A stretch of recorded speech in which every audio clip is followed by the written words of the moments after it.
Alright guys, here's a finished and completed coupler unit. This is a mechanical coupler for the Ford ITCC rear end, better associated with the EcoBoost platform, Chevy, Toyota, Nissan, I believe some Dodges as well. Completely assembled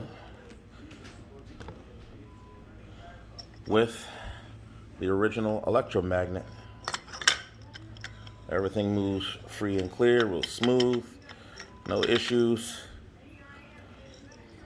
These hold the base plate to the electromagnet to the differential, and the electromagnet itself has a snap ring on the bottom.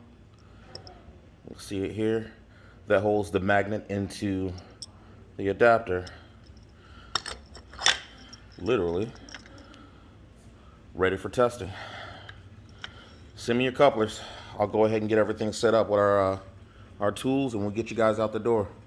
For those who are still waiting, I am eagerly awaiting completion videos from manufacturing for the rest of the couplers. And we also have some kick-ass billet PTU covers coming. Just want to show you guys what we do. Thanks a lot for your support. We really appreciate you guys. Got a lot more stuff coming.